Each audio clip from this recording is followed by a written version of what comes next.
بسم اللہ الرحمن الرحیم. Class BS3 M previous. Subject ہے افسانوی ادب اور ٹاپک ہے ڈپٹی نذیر احمد اور ان کا ناول توبۃ النصوح. ڈپٹی نذیر احمد ضلع بجنور میں 1830 عیسوی میں پیدا ہوئے. آپ کے والد کا نام سید سعادت علی تھا. ابتدائی تعلیمی مراحل میں وہ مدرسہ اورنگ آبادی کے مدرس عبدالخالق کے سپرد کر دیے گئے تھے، جہاں انہیں علم کے حصول کے ساتھ ساتھ گھر گھر جا کر بچا ہوا کھانا بھی اکٹھا کرنا پڑتا اور کبھی کبھی عبدالخالق کے گھر میں انہیں سیر دو سیر مسالہ تک پیسنا پڑتا.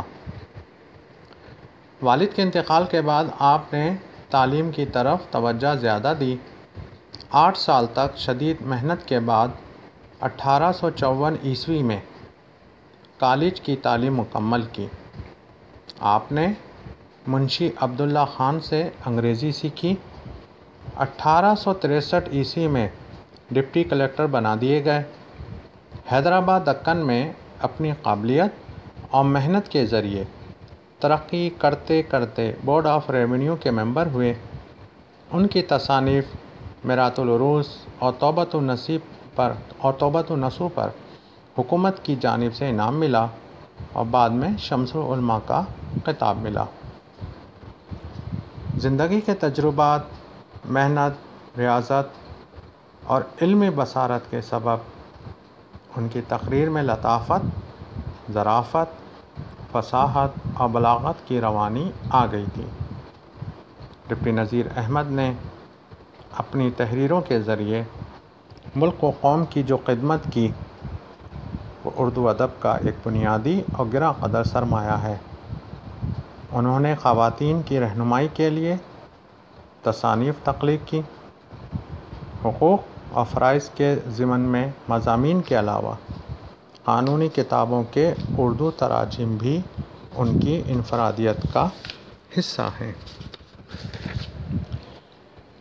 ڈپٹی نذیر احمد کا انداز تحریر انفرادی خصوصیت کا حامل ہے.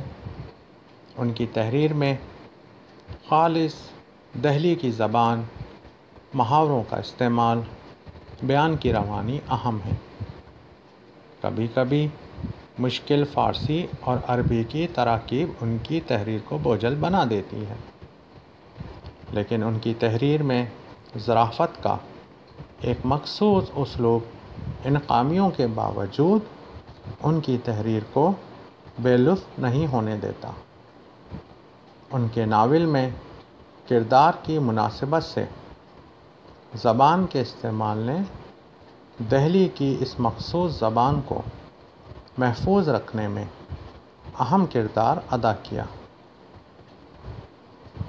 لیکن یہ زبان لکھتے لکھتے ان کی تحریر میں ایک خامی یہ بھی پیدا ہوئی کہ وہ بعض ایسے علوم و فنون میں بھی یہ گھریلو زبان، محاورے اور کہاوتیں لکھ جاتے ہیں جن کے وہ متحمل نہیں تھے. تاہم بعض ناولوں میں جہاں یہ زبان استعمال کی گئی ہے وہ ماحول کی مناسبت اور کردار کی سچی تصویر کے حوالے سے بہت خوب ہے. ڈپٹی نذیر احمد کی تحریر بعض اوقات عدم توازن کا شکار بھی ہو جاتی ہے. کبھی کبھی الفاظ کا استعمال موقع محل سے مناسبت نہیں رکھتا. ان کی تحریر میں انگریزی الفاظ کا استعمال بھی نظر آتا ہے، تکرار بھی نظر آتی ہے.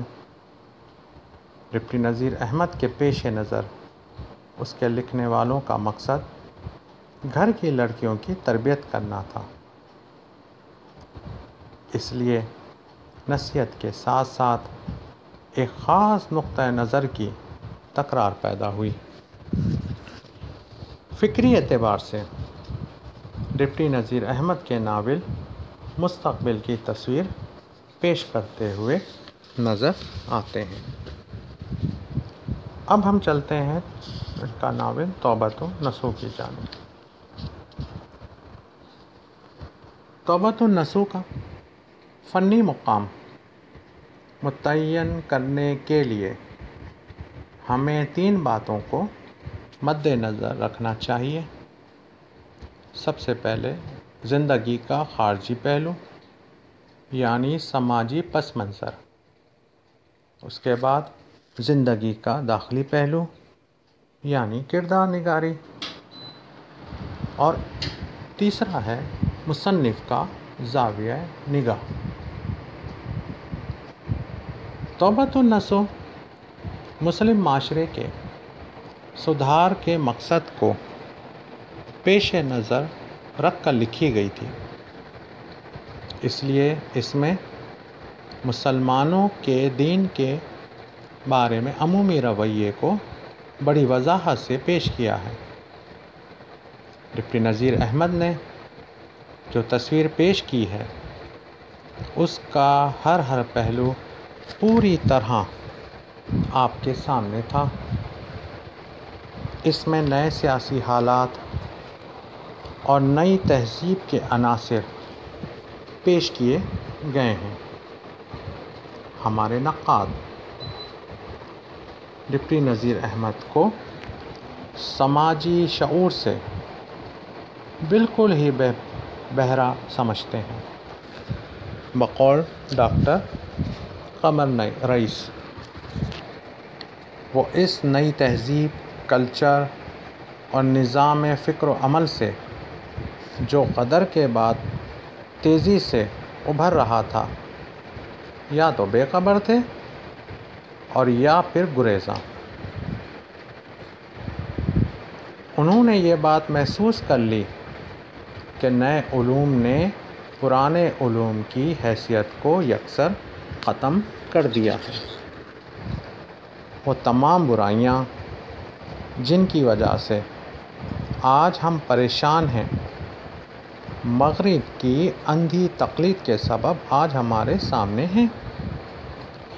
ڈپٹی نذیر احمد ان کے مضر اثرات سے خوب واقف تھے۔ نذیر احمد نے متوسط طبقے کے مسائل کو اجاگر کرنے کے ساتھ ساتھ ان افراد کا حال بھی لکھا جو ایک ایک دانے کے لیے ترستے تھے۔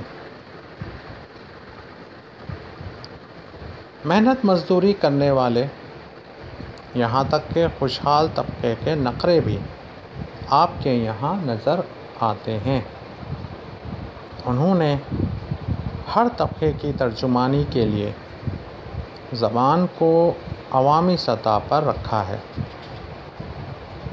فیض اپنے ایک مضمون اردو ناول میں لکھتے ہیں،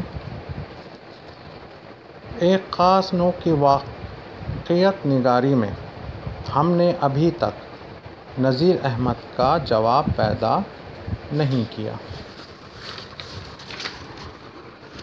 ڈپٹی نذیر احمد کے ناولوں میں سب سے اہم عنصر کردار نگاری کا ہے۔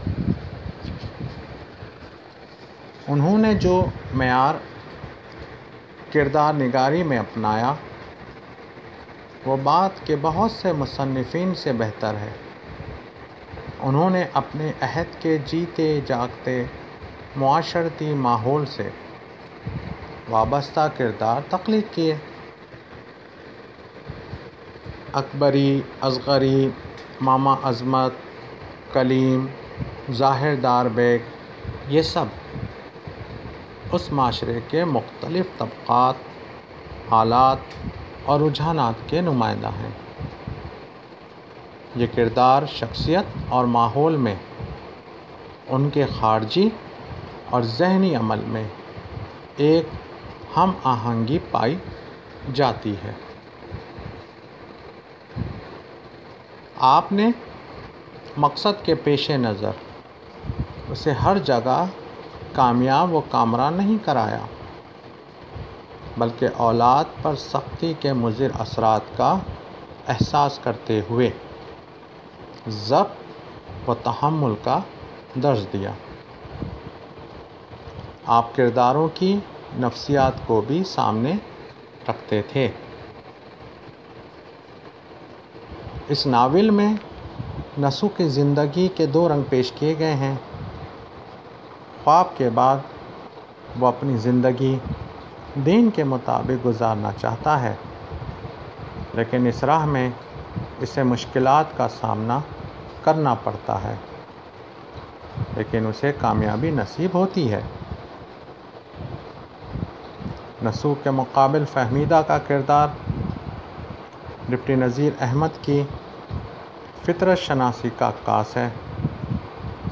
فہمیدہ زیادہ دیندار ہے اور نسو کی باتوں اور خواب سے متاثر ہو کر وہ شوہر کے ساتھ اولاد کی تربیت و اصلاح میں شریک ہو جاتی ہے۔ کلیم کا کردار ڈپٹی نذیر احمد کی بہترین تخلیقات میں سے ہے۔ وہ مختلف خوبیوں اور خامیوں کا مجموعہ، ایک ایسا کردار جو اپنی انفرادیت کے باعث تمام نقادوں کی توجہ کا مرکز رہا ہے۔ جب اردو ادب میں داستانی رنگ غالب تھا، ڈپٹی نذیر احمد کے کرداروں میں بعض خامیوں کے باوجود آپ کا فن چونکہ ارتقا پذیر تھا، اس لیے ناقدین آپ کی خامیوں کو نظر انداز کرتے ہوئے آپ کی خوبیوں کا اعتراف کرتے ہیں۔ شکریہ۔